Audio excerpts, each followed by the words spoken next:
So my name is JB Minter. I am the Director of Animal Health at the North Carolina Zoo.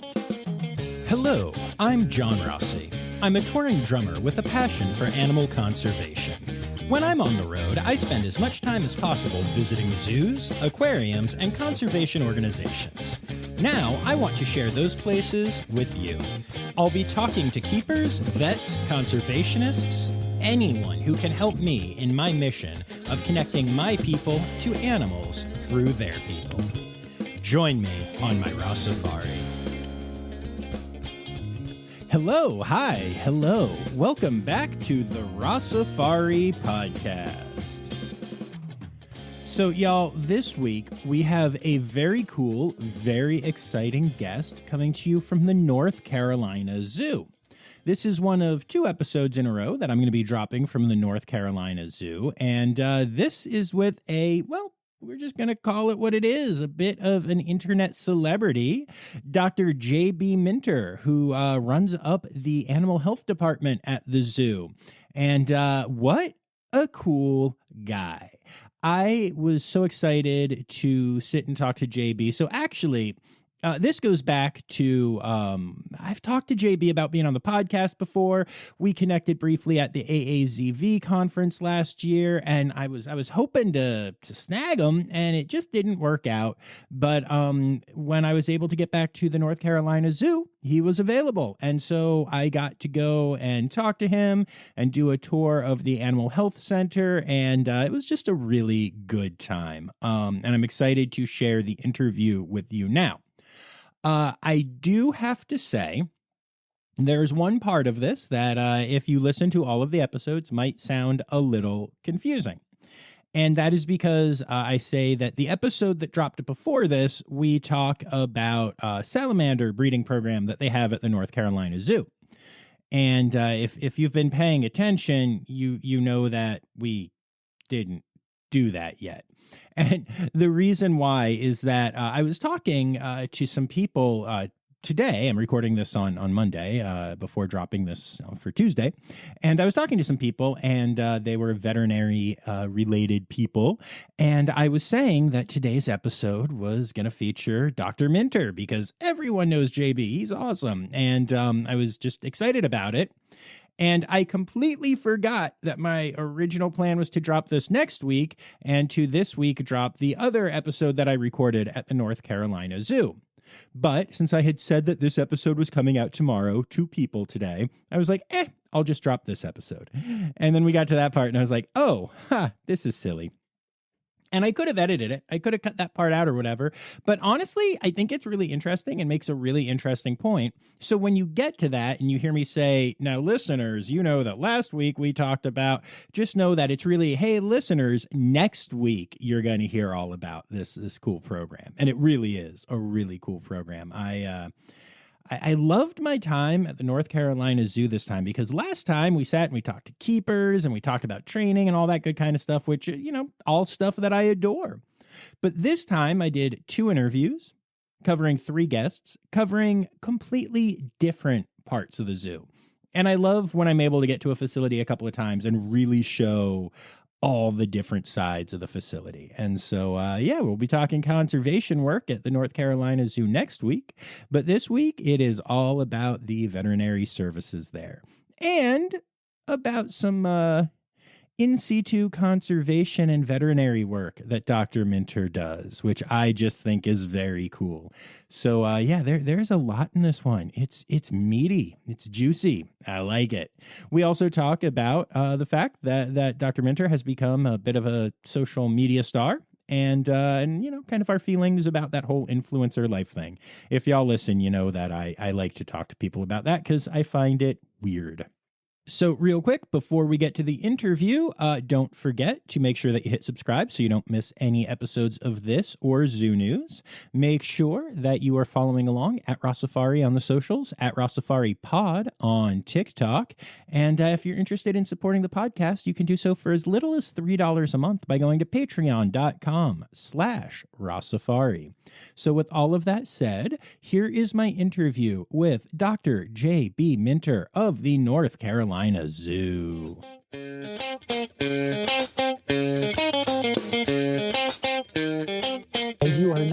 just, the director of animal health here, but also a social media sensation. Yeah, that's taken off in the last couple of years. That all actually started when the marketing department here at the zoo was like, hey, we're getting a lot of requests for these things, more footage about the zoo and the veterinary department. What are you guys are doing? Would you mind doing this? And I was like, yeah, I don't know how to do that. So they ended up connecting me with somebody else in our social media department, and she kind of gave me a tutorial, and these are the things you should do. Talk to me about hashtags. These are things I did not understand. I did not do a lot of that.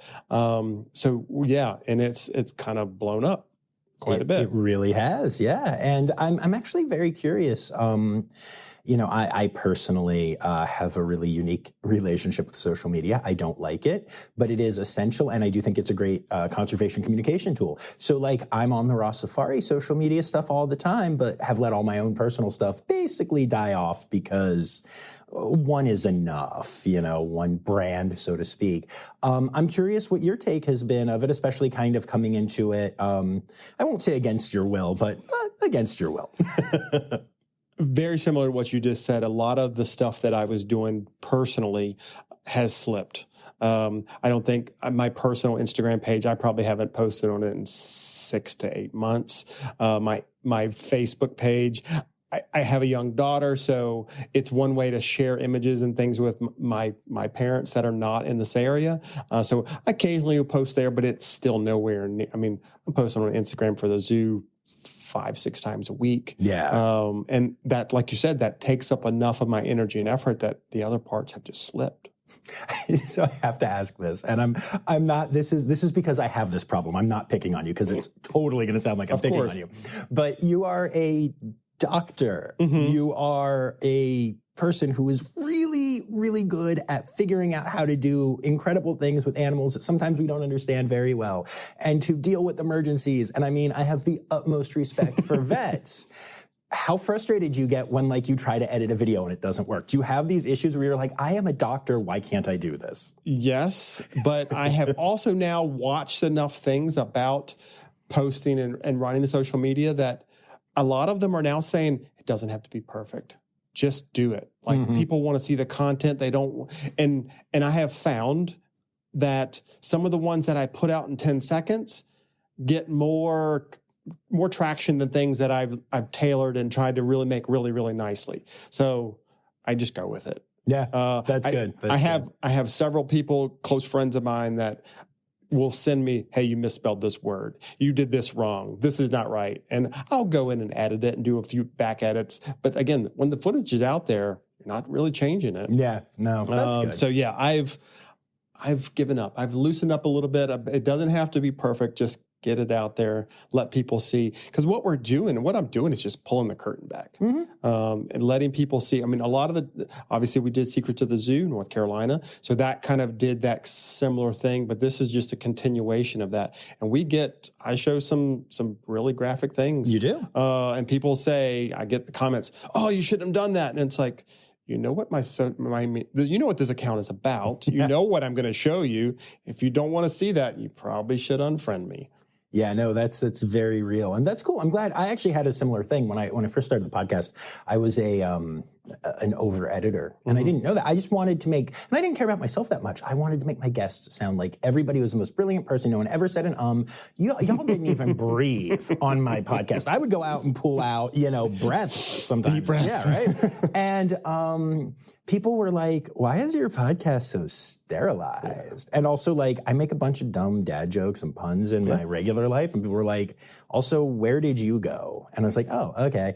And so now we breathe and we say and I'll edit things, if somebody really misspeaks or something, or if I can help you out. But I usually won't even do that for myself now because, whatever, I'm here speaking for 3 hours today. Yeah. Odds are I'm going to mispronounce something. Of course. Yeah, that's okay. It is okay. So, and that's, it makes you human. Mm-hmm. And that's what people want. I think that's the connection that you're trying to make with people, is to make them realize that I'm just like anybody else. Yep, I went to a lot of school. I did a lot more of that thing and moved in that general direction. But I'm just a normal person.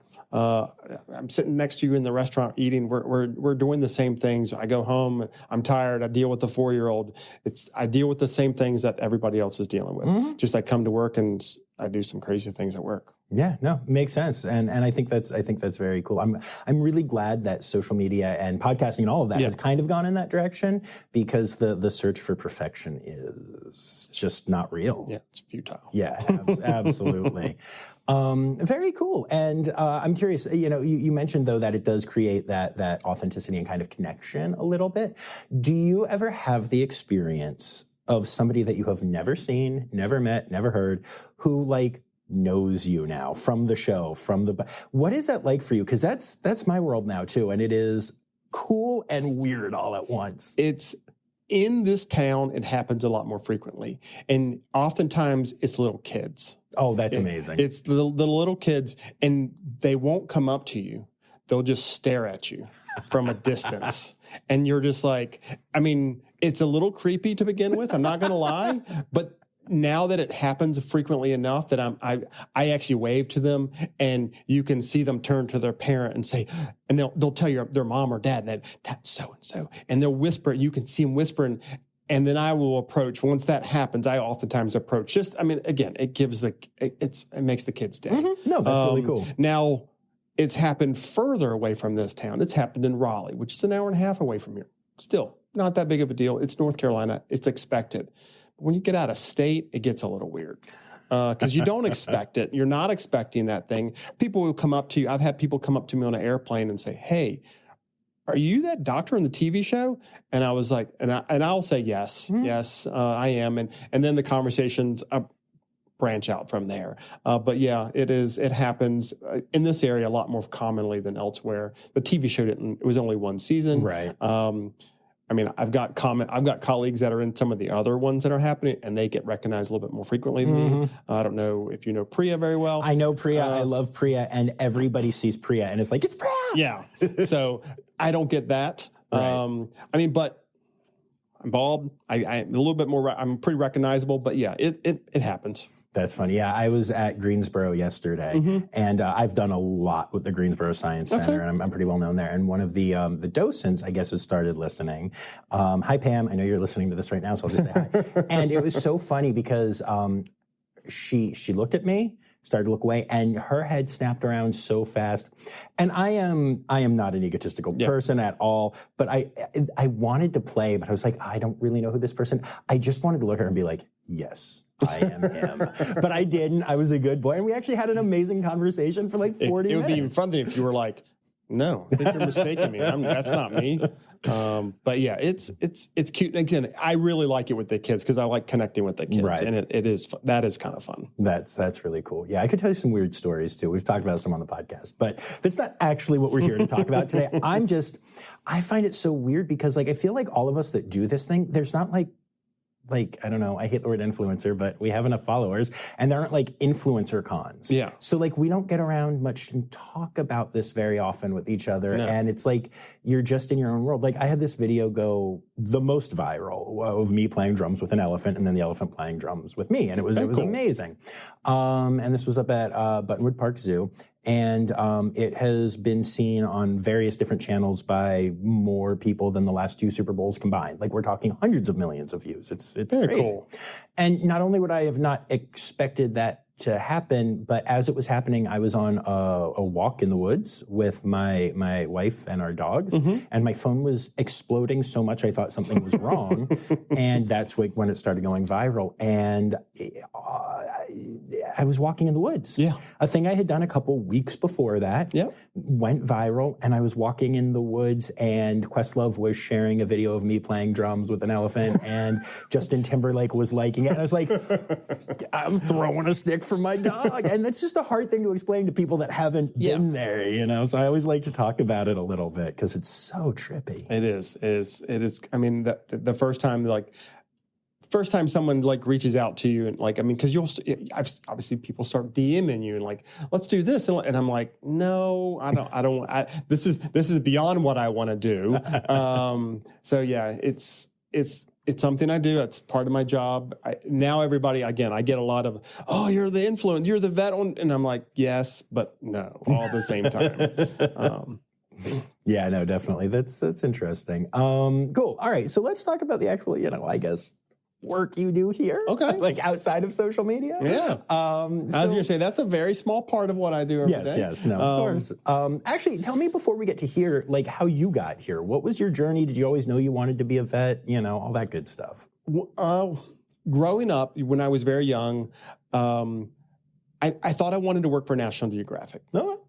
And as a kid, you read the National Geographic magazines, you think the people that are in those magazines work for National Geographic. Come to realize later in life, that is not the true story. Working for National Geographic, you're a photographer, you're a writer. The people that they're interviewing are the researchers. They're out there in the field doing those types of things. I assumed that the people that work at National Geographic got to go do all those fun things that are in the magazine cover. Oh, interesting. I was very young. Yeah. Come to realize that was not the case. Obviously, I had a fondness for animals most of my young life. I was not the one that was kissing salamanders at a young age, but I was the one that was collecting turtles out of the ditches and the lakes and bringing them home to my mother and saying, hey, I found this, can I keep it? And my mother, also having a fondness for animals, encouraged that, except for snakes. Okay. She's petrified of snakes, so I was not allowed to keep a snake. I did find an eastern glass lizard when I was probably about 10, 11 years old, and brought it into the house. It was a lizard. I had done my research. Obviously, this was long before Google. I wasn't Googling anything, but I had all the books. I had encyclopedias and all different types of identification guides. So my mom comes in the house and she sees this legless lizard, and she's like, what is that? No snakes in the house. And then I had to basically break out all of these books and say, lizard has eyelids, it has this and has this. It just doesn't have any legs. And she gave in. Amazing. She was like, okay, well, you explain this away. You can have this. So obviously being a young child, you're thinking, okay, what people that work with animals, they're veterinarians. So had that want to be a veterinarian at that point. Went to undergraduate, continued that process, wanting to be a veterinarian, volunteers as an assistant at a small animal clinic. In undergraduate, I was an animal science major, so at that point I was working with more your domesticated livestock and horses and chickens and cows and goats and pigs. But then I started taking some classes in the wildlife department, and I got to go out and help with a couple different projects there. And I was like, oh, this wildlife thing is really cool. So I did the thing that came natural. I applied to vet school, and I got in. I went at Virginia Tech, and young and stupid and cocky, I was like, well, if I can get in once, I can get in again. So me and a buddy went to Europe. Oh, wow. Did the whole backpacking through Europe for 4 months. Okay. And I was like, well, I'll just put it off. I'll figure something out. I got back from that trip, and obviously I didn't have any money before I left. I had put a lot of things on credit cards. We worked. This was a long time ago. So we worked under the table, made a little bit of money while we were there, got back, actually moved down to Costa Rica for a month to surf. Okay, so we were a responsible person. Yeah, no, we were not a responsible person whatsoever. Got back from that, and then I decided to move to Utah. Went to graduate school there. Okay. And I was like, well, let's test that. Maybe I want to do a PhD. I was kind of flipping between a DVM, PhD. Did a master's degree. My advisor there he had a PhD and a DVM, and told me after I'd finished, he's like, don't do this. Don't do PhD. Go do a DVM. He's like, and you should go to North Carolina. You'll be a more marketable individual with a veterinary degree than you will with a PhD. He's like, I have PhD students that are currently baristas because there's no jobs available for them. Now, again, this was a long time ago. So I moved to North Carolina, went to vet school. Kind of followed that path, did an internship, and then circled back around, did a residency. My first job out of the residency was at the Great Plains Zoo in Sioux Falls, South Dakota. Great place. So, yeah, I mean, it was a little chilly. Yeah. A little chilly. And then my mentor, I did my residency here at the North Carolina Zoo and NC State. And one of my mentors, Dr. Ryan DeVoe, was leaving the North Carolina Zoo. He was going down to Disney Animal Kingdom and said, "Hey, I'm leaving. I know you have a fondness for the zoo. Just want to let you know that there's going to be a position available." So I applied, got the associate vet position, came back to North Carolina. Several years later, my other mentor, Dr. Michael Loomis, was retiring, and I stepped into his role. Okay. And here I am today.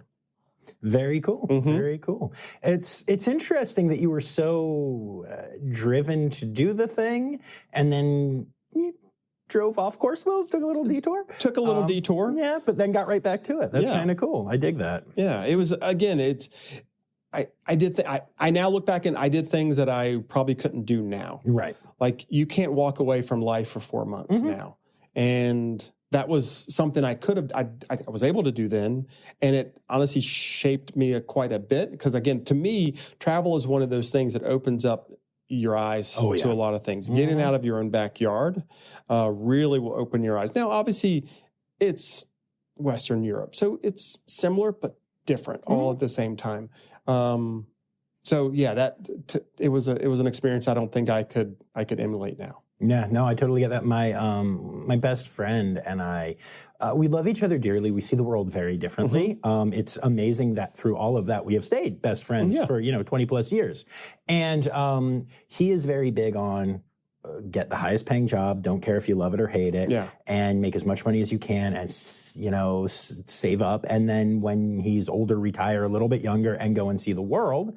And I spend all of my time touring around, obviously that's my job as a musician. I love touring, but also traveling. And I care more about seeing the world now when I'm younger and able to do the thing. And then when I'm older, I won't just be joining those group trips where you big all go. Tour. Yeah, exactly. You're not going to do a Viking cruise? I'm weirdly not, no. And so and it's fine. He's happy with his path. I'm happy with mine. But whenever we talk about it, I'm just like, oh man, to me, it's like doing the thing when you can is the best thing to do. And that's kind of the decision that actually my best friend and I were the ones that did it, and we're still best friends today.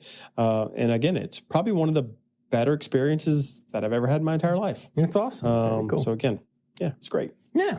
So let's talk about what your current position is here. Okay. And I'm curious, I guess the first thing I'm curious about is, now that you are the head muckety muck, I think was the official title.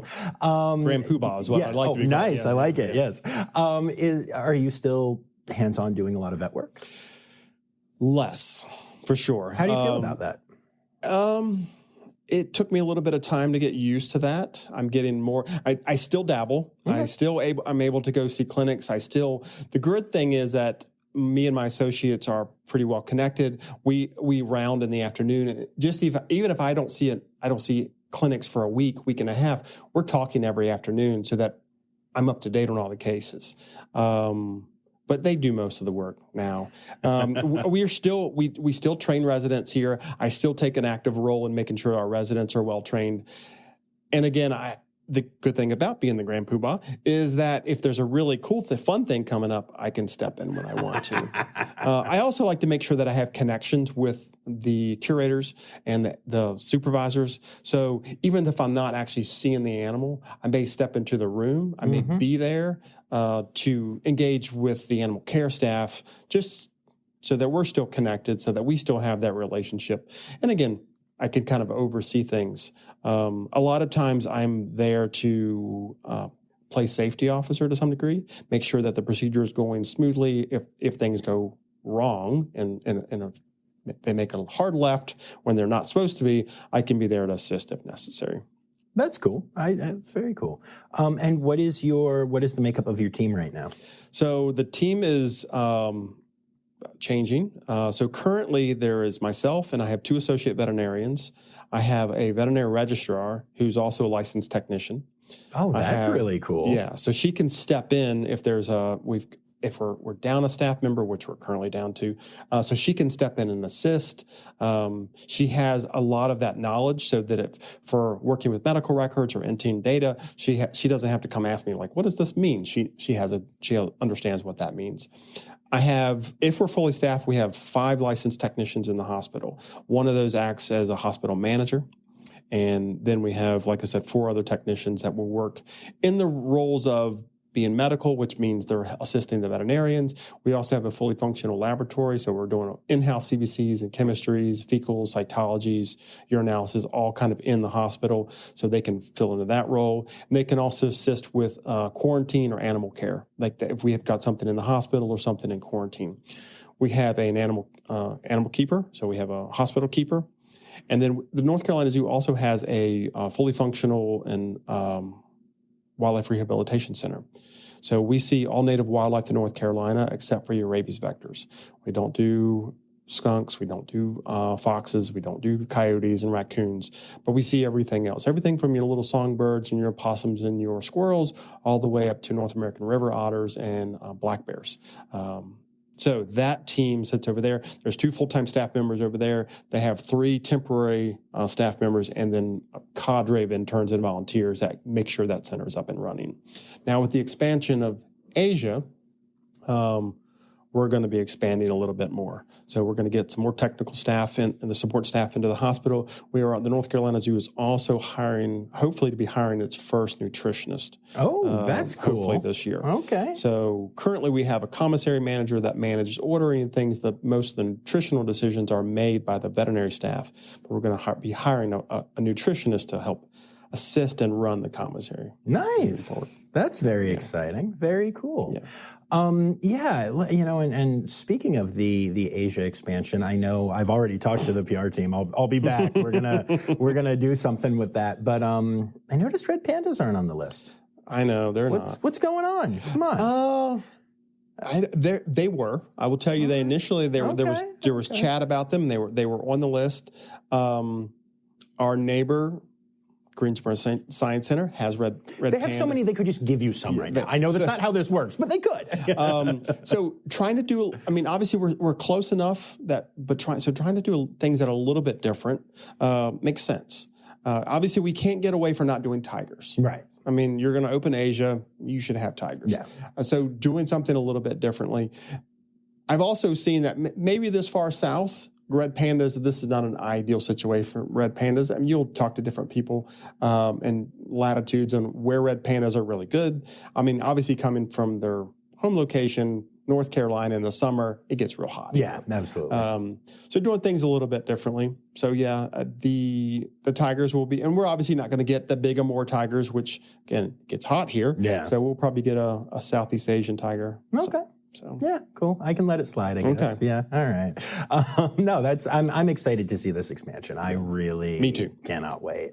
I guess what I would love to do at this point is just I love vets. I think vet work is amazing. Literally, I'm married to one. So, so I would love for you to just share maybe a story, a case, a super interesting case, or a recent case, or I don't know, pick a case. Depends. Do you want me to get gross? Do you want me to get crazy? Love gross. So, excuse me for your younger audience. So this is the case. I love to tell this case because it is one of the craziest things that has happened. We have a troop of Hamadryas baboons. So when I say a troop, it's not like a group of 5. It is a multi-male group, multiple harems, which means this is a more natural environment for them. This is how they live in the wild. Basically, one male will have several females, and there'll be multiple males. And then when they want a new female, they fight. And then if the winner gets it, they may potentially take another female from that. So, end of the day, it's like 4:30 in the afternoon, and we get a call. Hey, we need you to come down to baboon. That is not an uncommon call. That is a common call. The baboon troop has come in, and when they come in, that's when they notice injuries. We need you to come down. We think a baboon has had his penis ripped off. Oh, okay. Yeah. And I was like, oh, okay. So I sent the associate down. I was like, go take a quick peek. We're going to get set up in case, we can either come to you or the baboon can come to us. So I went in with the techs, and we were setting the hospital up and getting ready for a procedure, anesthetize a baboon late in the evening. And I get a phone call from the associate, and she's like, Yeah, it looks bad. I was like, well, see if you can get him in a crate. Let's get him down here. Baboon comes down in a crate, hand inject him. He's anesthetized. We pull him out of the crate. We get him intubated. While they're getting him intubated and hooked up to anesthesia monitoring, I'm looking between his legs, and it does appear that his penis is mostly gone. But on closer examination, when I wash some of the blood and look away, it's been fully degloved. So to give you an explanation of how that, think about your finger. Think about all the skin around your finger being ripped off. Oh, man. The finger's still there, right? But all the skin has been removed. But it wasn't removed. It was still hanging on at the tip, what you call the glans penis. So basically, it's completely been rolled down like a sock. Give you a really good description of how that sounds. And the skin was there, and the keepers and the supervisor are looking at me like, what are we going to do about this? I was like, well, this is the best case scenario. I didn't know what we were going to do if he had lost it. Right. That was going to be the real concern, but it's still there. So I was like, baboons, if you know anything about baboons, they are miraculous healers. Yes. Yeah. They heal quickly. It's almost like they're superhuman strength or superhuman like healing capability. Right. So I was like, well, let's clean it up. So I had a resident here. Her name was Dr. Westmoreland. She's now one of the veterinarians at the North Carolina Aquariums. Oh, nice. And I was like, Lori, clean this up. So Lori washed it all up and cleaned it. We cleaned it and got all because it was covered in dirt and debris and like it was just bad. So we cleaned it all up. And I was like, was it all there? And she rolled it back up like a sock. And it was all there. Oh, my God. And I was like, well, let's just stitch it back in place. Let's just stitch it there. So she put a couple sutures around and stitched it all back to where it was. And I was like, let's see what happens. It's got a bandage. It may heal relatively quickly, may do really well. And we recovered him. Obviously, you're not going to put an e-collar on a baboon. Right. You just take it off. And in 7 days, and I get a text message, hey, we saw that baboon, he's breeding. That's insane. So 2 weeks later, anesthetized him again, completely healed. He had already groomed all the sutures out. Sutures were gone, but completely healed. And I see him, the baboon is still alive. Every time he comes down for an annual, still looks really good. But yeah, that to me is one of the craziest things. And I tell that story and people just like, their eyes get exactly like yours. They get as white as saucers and go, what? And I was like, yeah, that kind of happened. So yeah, there's some crazy stuff that happens. You never know what to expect. One day it's very calm and collected. And the next day you're like, your eyes just get wide and you're like, I don't know what I'm doing. Because again, oftentimes we don't know what we're doing. Right. We're winging it. Well, and that's something that I find so amazing about vet med, especially in zoos, is that, we don't understand so much of these species. No. And this is something that I was just, for those of you listening, the week before this, we will have done an interview about the salamander reproduction. That was a large part of it. And we understand so much about how that works and what needs to be done because that is like a conservation effort. And I was amazed at how deep and specific that knowledge was.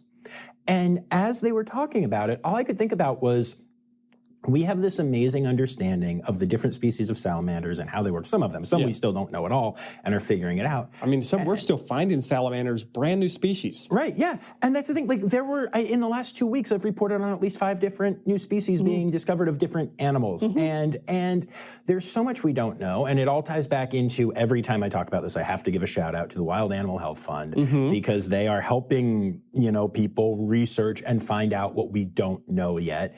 But as a vet, you just don't know what you don't know. Yeah.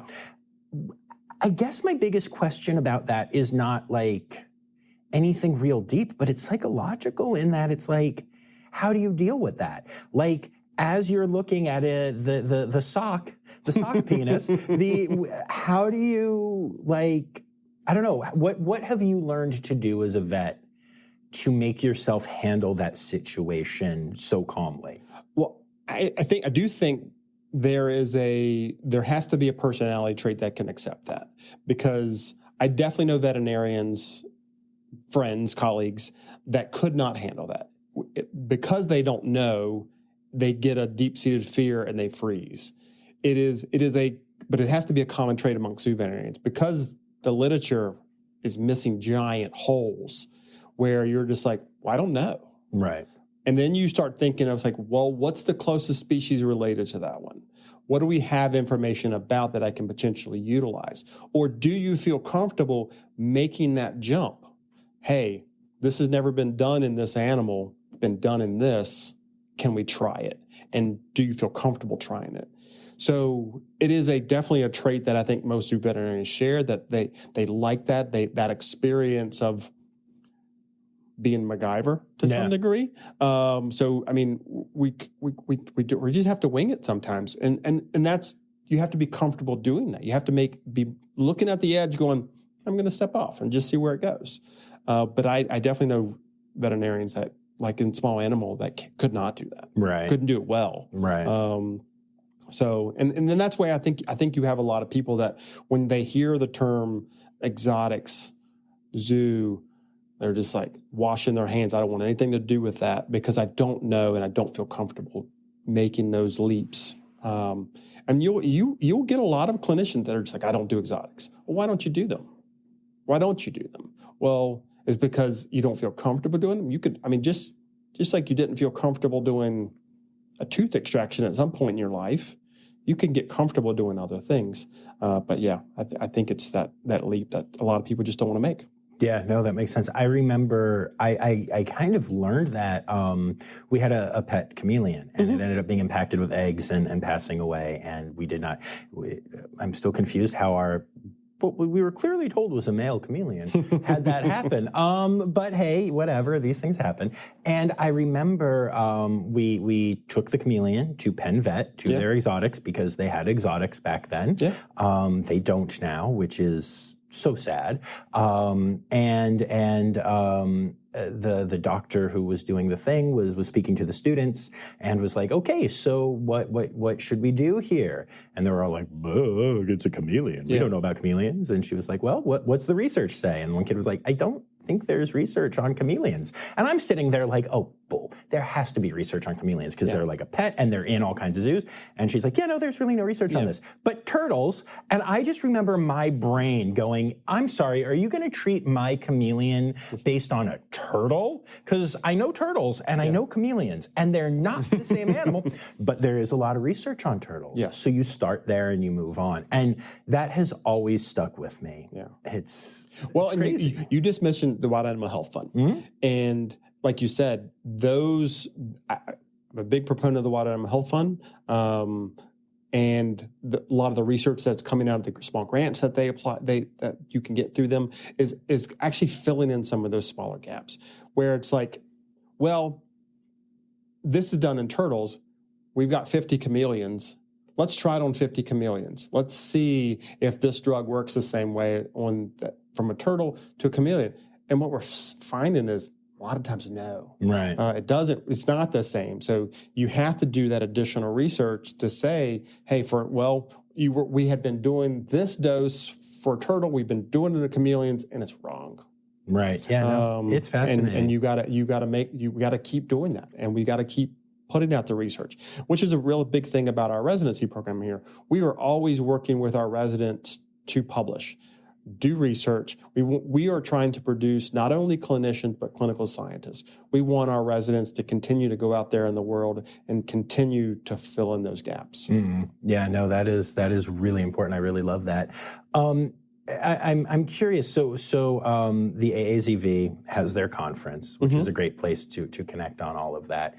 And I was covering it this year, and it's a lovely thing. And again, going back to red pandas, because they're my favorite animal. One of the things that shocked me the most was one of the research posters there. Okay. Was red panda body condition score, because there isn't like an official red panda body condition score. Red pandas are everywhere. Yeah. They are a wildly popular animal right now. And we don't even have a body condition scoring system for them until now. Now we do. My guess is maybe? people were going, they look like a dog. Yeah. And they were just, they would use a dog score. This is so, every time I see it, I'm constantly amazed at how much we don't know. And then, like I said, we also know exactly to the minute what time to properly massage a male salamander to get the spermatophore. Like, it's amazing how deep some of it is and how totally lacking other knowledge is. Yeah. It's and just again, astonishing to me. And the only reason they know that about that salamander is because in the last 10 years, there's been just a deep dive on salamander conservation. And to get into that really deeply and to realize what you need to do to conserve these salamanders, all this energy and effort and money has been put into that. Whereas body condition score for red pandas was probably not on someone's high priority list because we're just going to use this dog scoring system. Right. Whereas a normal, like, it's always better to have very specific, like red panda body condition scoring. I mean, take, for example, I recently was reviewing something where they were trying to establish a hormone profile in a particular species. And I don't want to get into it because it was a grant that I was reviewing. But somebody asked me, the question was, well, can't they just use this other species, Right. which is very similar? I'm like, probably, but we don't know for sure. So if you're making clinical assessments and clinical judgments off of something that may be slightly different, you may go in a very drastically different clinical direction, which may or may not affect the outcome of your case. So having all of those just basic reference intervals of whatever is hugely important. Yeah, no, it makes sense. Very interesting.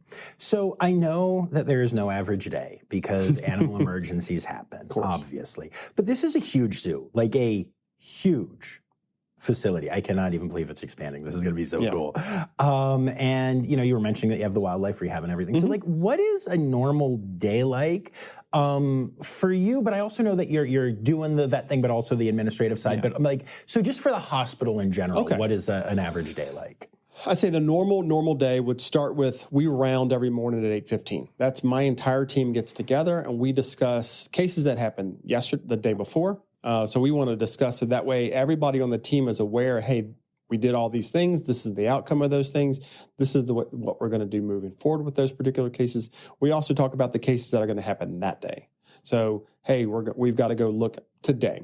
We talked about it. We had a red wolf that needed a bandage change. So the team was said, okay, we're going to be doing this. We also had 2 rhinos that needed annual exams done, and they were going to get vaccinated. They were going to get bled for their blood work. So all of those things were discussed. We discussed amongst the technical team, like who's going to be medical today, who's going to be in the lab, so we can figure out how the schedule. And then the veterinarians talk amongst themselves, and we decide, okay, I'm going to go do this. I'm going to go do this. We're going to come back together later in the afternoon. We're going to do this together, and then we're going to split back up. We are huge proponents of eating lunch, so we want to make sure that we get lunch, because keeping your stomach happy, make sure that you're happy. We generally eat lunch between 12 and 12:30, get about an hour.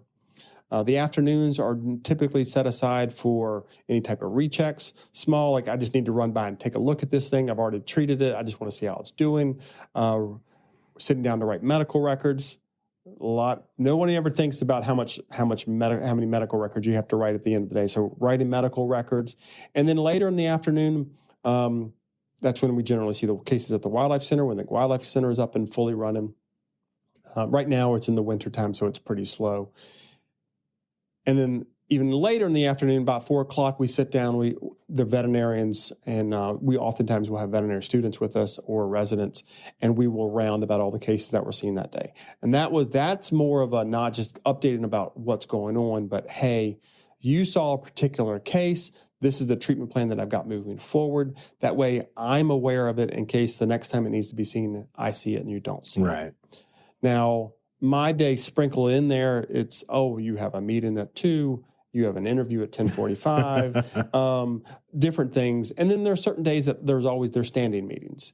Like, so the veterinary team always meets with the animal care team, the supervisors and the curators on Wednesday. Okay. I always have a senior staff meeting on Wednesday morning. So those are days that always happen.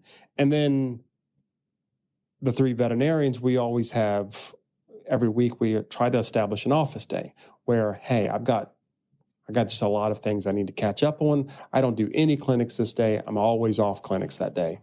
I'm in my office. And all 3 of us have one of those. Wow. That's actually really impressive. It seems like mental health is a big part of what you're doing, which is so important with vets in particular. It is hugely important to make sure that the work-life balance is basically being taken care of, because I don't want to work somebody. I mean, we're generally out of here by 5:30, 6 o'clock at the latest, unless there's an emergency. And then obviously the great thing is no one minds standing up and taking part in an emergency. If I'm going to be here till 10 o'clock, no big deal. I don't want me or my team to be worked till 10 o'clock every night. Right. So that way, when an emergency happens, we're all ready to step up to bat. That makes a lot of sense. Mm-hmm. What, if you don't mind my asking, you have a young child. I do. And I'm assuming it wasn't parthenogenesis. No. So okay. So what effect does this have on the family? Me being a veterinarian? Yeah. So my wife is also a professional. She's a lawyer. Okay. So we both work, and she manages a pretty large nonprofit branch legal department for a refugee resettlement program. Oh, cool. But she also has a very good understanding of work-life balance. So I'm generally out of here by, daughter has to be picked up by 5:45 at the latest. So I'm out of here by 4:30 or 5:30 every day, just to make sure that she gets picked up unless there's an emergency, and then we just switch that around. And then it's family time. I rarely, if I don't have to, take work home. Mm-hmm. Now there's an occasion when I've got to read something. I've got a paper that's due that I'm reading for a resident, and I'll get the eye. I'm like, what are you doing working? But I mean, it's understandable that most days we don't do that. On my weekends off, I don't work. Now my phone is always on. I will answer text message. I will answer phone calls. But when I'm off, I'm off. Right. Is that hard? No, so it's kind of almost the opposite question, but I love that. I think that's great. And I think most people in your position would struggle with that. So I did the thing, I hit the mic. I think most people would struggle with that. But I think it's cool that you don't. But then is it hard to leave work at work when you've got a sick, elephant or whatever? Now, see, those are the things. When I have those really critical patients, I mean, it doesn't mean I don't go home and think about it. Right. It's just I try not to do anything about it. Now, if we had a really critical patient, and maybe I've got a critical patient that I'm dealing with that needs pretty intensive care. That week, I may be in work a lot more. I may be, I go home, have dinner, then I'm coming back to take care of something. I may be switching out with a resident or an associate to make sure that that animal has that medical care. But on most days, again, it's just stepping away.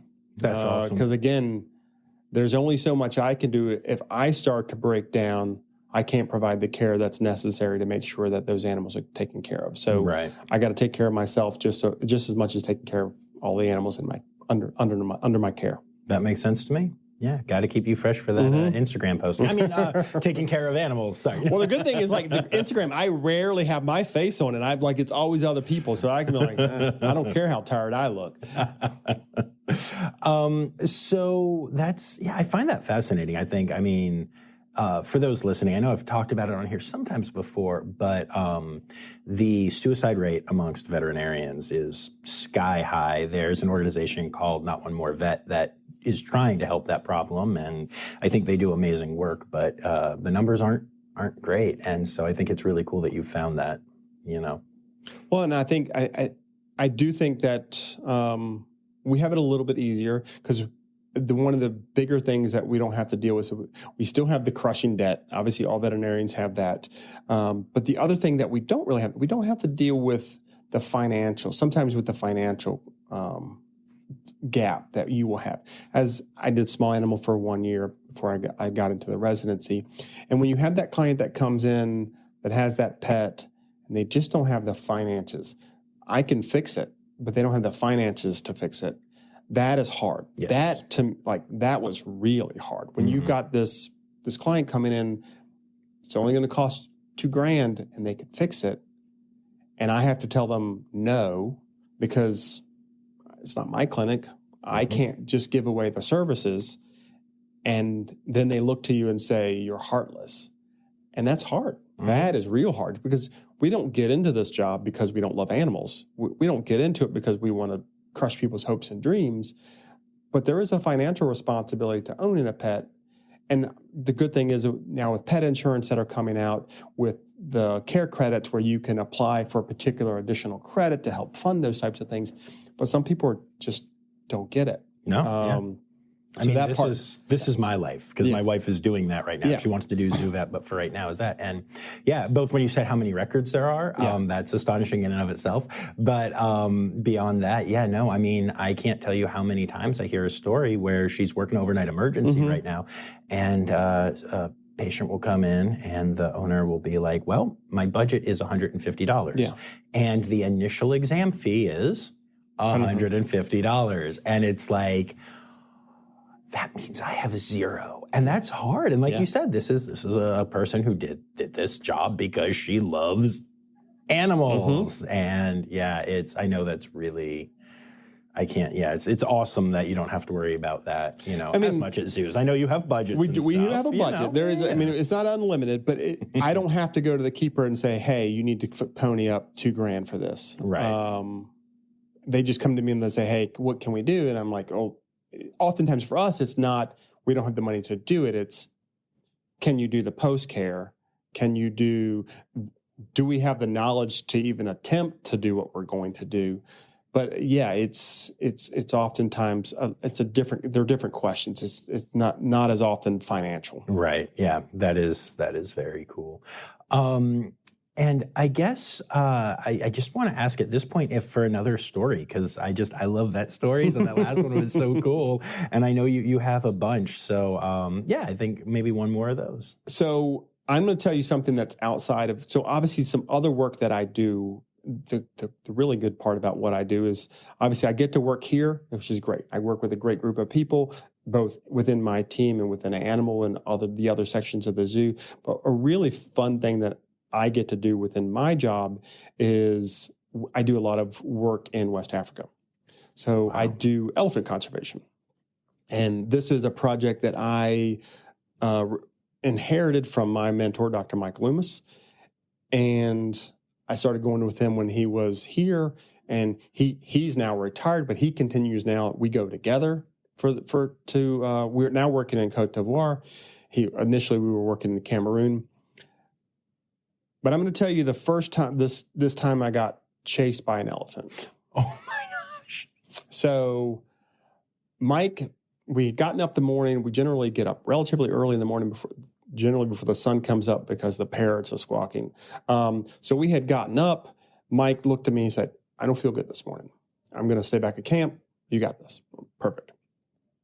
So I go out with the team, and we're hiking for miles and miles and miles. We finally catch up to these elephants, and I'm looking, and there's a big bull elephant, and he's with a couple females, but the females are not in position. So we're going to attempt to dart this elephant and collar this bull elephant.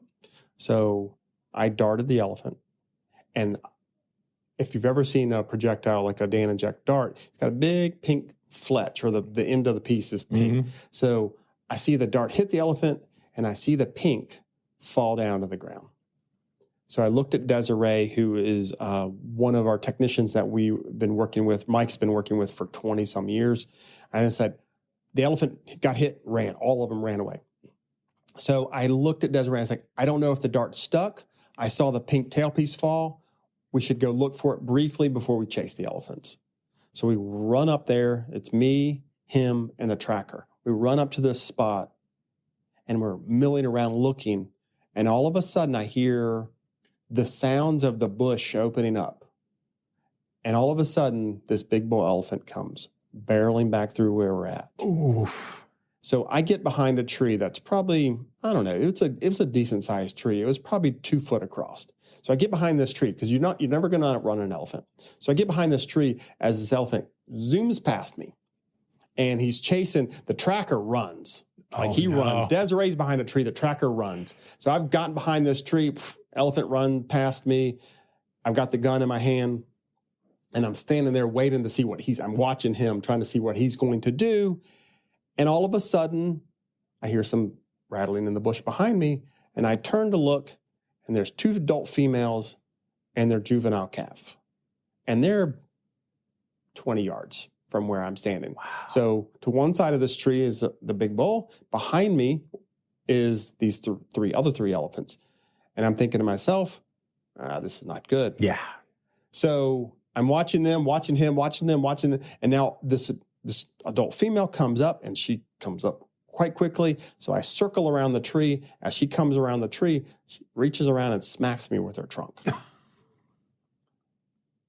I crank the gun up, the pressure on the gun let off a pop, hoping to scare them. That does not deter her. She turns, she's coming around. I'm circling back around, and I'm thinking to myself, if this bull comes up, they're going to kill me. So he comes around, she smacks me again. I make the choice that I got to go. I can't stay here. This is not ideal. So I make a beeline for a bigger tree. And at this point, I'm yelling. We have a ranger with us, and he has a gun. He has a real gun. And I'm telling him, shoot, not her. Right. Shoot up in the air. Mm-hmm. So I start running to the big tree. At this point, probably right before I get to the tree, and the elephant is coming around. I can hear her. He lets off a shot. She turns, the bell turns, everybody runs. I'm up the tree. And again, my heart is like beating out of my chest because I'm like, I came this close to probably being smushed by an elephant. And climb down out of the tree. We're looking around, and Desiree looks at me. He's like, we got to go find this elephant. He may be drugged. So we take off. And we're running, and again, I can't catch my breath because my heart is beating 90 miles an hour. And we got to a point where it's like, I looked at Desiree, and I'm like, I don't think that drug stuck in. I don't think the dart stuck because we've gone this far that the elephant should have been down by now. So we end up stopping and taking a quick break. But yeah. Wow. A little bit of a shock to the system, but I've been chased a few more times, but never that close. That's crazy. Yeah. It's exciting work. I mean, I love what I do. I mean, that work is really important because of what we're doing in the area as we are placing these GPS collars. That information is allowing the Ivorian government to make really good decisions about elephant ecology. Where are the elephants? How are they utilizing the landscape? It also allows them the rangers on the ground to utilize that information to kind of tell people, hey, elephants are coming towards your village. You need to be out. Mm-hmm. You need to be making some noise. You need to be doing something to discourage the elephants, because if they come through and eat your entire chocolate crop this year, you don't have any money. And if you don't have any money to support your children, buy food, whatnot, that means you probably hate elephants because they basically just took away your livelihood for the year. And then the next time you see an elephant, you may just take a shot at it instead of trying to discourage it. And then you could care less about elephants. You can care less about elephant conservation. So trying to mitigate some of that human-elephant conflict is hugely important for elephant conservation. Right. No, that makes a lot of sense. That is really cool. I'm curious. I've had elephants playfully smack me a little bit. What is a trunk attack like from a I mean, did that hurt? Was that like? I mean, it smacked me on the side. She bruised my rib. Okay. Or she bruised me when she hit me. All right. Yeah. I kind of had the feeling they could be. All of them that I've interacted with are, I've seen that. I've seen an elephant give somebody a black eye. Dang. I mean, she impressive. just comes up. Yeah. Because like sometimes when they just kind of nudge you with the trunk, that's cute. But if they want to, they can. It's like being walloped real hard. I had the feeling, but I didn't know. That's fascinating. That's very cool. This has been awesome. Is there anything else that you want to say? I don't think so. I think we're good. I mean, again, it's to me, this is a career that has so many possibilities. I mean, veterinary work in itself, the door my mentor told me best. He's like, go get a DVM because you will be more marketable. And I don't think I realized that the possibilities of what you could do with a DVM after. I mean, I got a lot of that information once I went to vet school, but man, there's so many things you can do. I mean, everybody thinks, veterinarians, You see dogs and cats, or you see livestock. You see cows and horses and sheep and pigs. But you could be stuck in a room just looking at radiographs all day. Right. You could never see a live animal again in your entire life and be a pathologist. Again, I don't think those things came to my mind when I was younger, but now I know, and I've opened up the possibilities. And again, I knew when I was thinking I wanted to do that PhD, it was because I wanted to do field work. And I really never thought about veterinarians doing field work. Right. And now I know that is a huge possibility. And being in zoo medicine really opened a lot of those doors. You know, that actually brings up an interesting question. There is, I've seen this thing recently, and I just meant to look it up myself, but hey, you're going to be my Google today. But there's a person, I'm not going to say who it is, but they're an influencer, and they're in the zoo world and not, it's a whole thing. But anyway, they've been saying that it's better to not go to vet school in the United States, because then you can practice veterinary medicine anywhere and like go do conservation work as like a vet and stuff. And my understanding is that you can do that even if you go to one of the U.S. side schools, because Zoe went and did stuff in Namibia for cheetah conservation. And is that just a complete weird thing that is being said for some reason? Because I've heard people ask me about this now, and I'm like... obviously I went to school in the United States, and I work out of this country. I mean, again, I can't imagine, every country's likely going to have its own rules and regulations about who can practice in that country and what you can do. Now, I don't know if I could go to Cote d'Ivoire and open up a shop looking at dogs and cats. Right. There's probably rules and regulations to that. I work with the government, and the government has given me the leeway and the leniency to do what it is that I do. But I'm not going and taking away jobs from Ivorian veterinarians. Right. So I don't know. That sounds odd to me. I will say that that doesn't sound right. Okay, just checking. Cool, thank you. And then we've already talked some gross stuff, but it's time now, don't you know? We've come to the end of the show, but there's one tail left to go. You're gonna laugh and say, oh no. It's time for the Rossifari poop story. I was going to say, how do you beat the penis sock story? I don't know. I will tell you, let me see if I can think about a really good poop story. Poop story. I will tell you a story. This is honestly not veterinary related. Okay, great. It is veterinary related. It's not zoo related. Okay, great. I was an intern, and I was a large animal intern. So I went to vet school, and oftentimes after you leave vet school, a lot of people go off and do internships. It's one more year of additional teaching and tutelage. And I didn't want to do a small animal internship. I wanted to do large animal because in my head, I thought, well, if this zoo thing doesn't work out, I'm likely not going to be a small animal veterinarian. I'm going to probably be a large animal veterinarian because I wanted to travel around the truck. I wanted to be outside. So I decided to do a large animal internship at the University of Illinois. And I went out to go look at these cattle, and I'm sitting there, and I arrive on the scene, and the guy comes to me. He's like, hey, my cow has prolapsed her uterus. And I was like, okay. I had never seen a prolapsed uterus in a cow. And he's like, I need you to come out and look at it. So we walk back into the barn, and this cow is laying on the ground, and her uterus is probably 2 foot out the back end of her. And I'm looking at it going, my eyes just get real wide and saucer-like, and I'm looking at, and I have a student with me. I'm a first-year intern. There's no senior clinician with me. It's just me and this student. And I'm going, you ever seen one of these? She looks at me and goes, no, I've never done this. So I'm like, well, I know what to do. So I went back to the truck. I got a bunch of sugar, and I dumped it on this, all over this. And then I said, oh, did you bring the gloves? I'm thinking like big rectal gloves. And she's like, yeah, there are none in the truck. And I'm going, oh man, this is not going to be a good day, is it? And so I didn't have any gloves, which was horrible. So good thing it was not cold. So I went in, again, you're in large animals, so there's no scrub sink. So I'm in this guy's, and I've got a garden hose, and I'm washing my arms all up, and I go back out to this cow, and we washed the uterus and got all the dirt and debris off of it. We put a trash bag underneath, put all the sugar on it to try to get some of the edema out of it. And now I'm like elbow deep in the back of this cow, no gloves on, just shoving this cow's uterus back into place.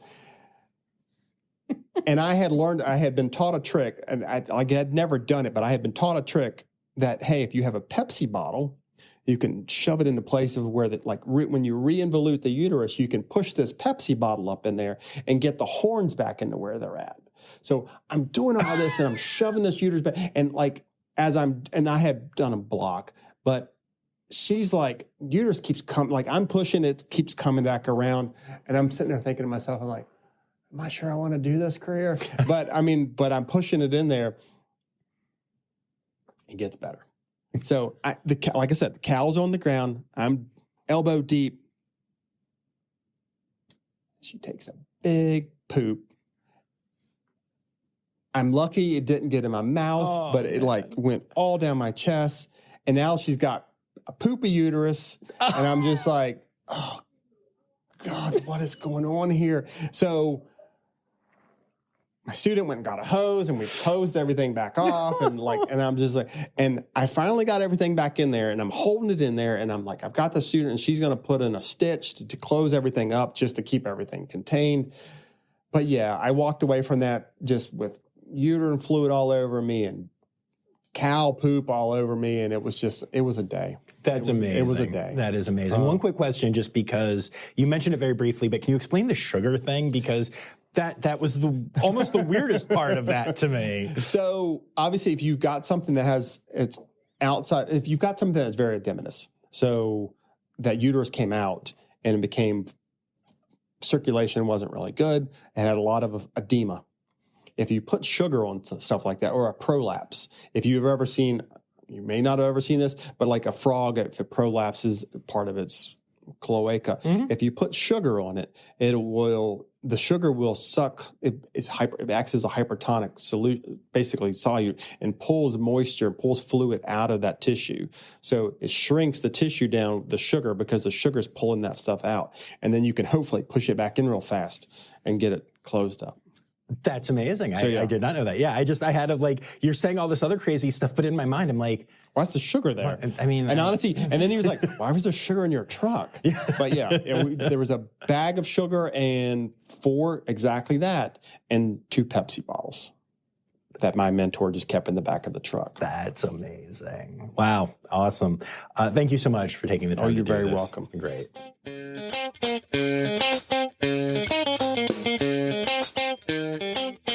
All right, so there you have it, folks. Dr. J.B. Minter of the North Carolina Zoo. What an awesome, awesome time talking to him. And their hospital is really cool. Got to see some really neat stuff and really watch JB nerd out about some of the stuff there, which is kind of my favorite. I don't know if y'all know that, but I tend to nerd out from time to time, and I like it when people nerd out. I know, you're shocked. Anyway, I would like to take a moment to say thank you to all of my patrons, especially my Red Panda level patrons, Dr. Laura Schenk, Dr. Stephen Williamson, Barbara Bennett, and Jenny Owens. And I would like to remind y'all to make sure that you're back here on Friday for Rossifari Zoo News, and hey, the word credits backwards is Steiderk. The Rossifari podcast is produced, hosted, and engineered by John Rossi. Editing and fact-checking by John and Dr. Zoe Rossi. Our theme song is Sevens by Nathan Burke, performed by Nathan and John. Interrupting John theme and additional voices by Taylor Isaac Gray. You can reach John directly on Instagram and Facebook at Rossifari or by email at rossifaripod@gmail.com. Rossifari is part of the Daydreamer Media Network. Now, stop listening to me and go visit a zoo.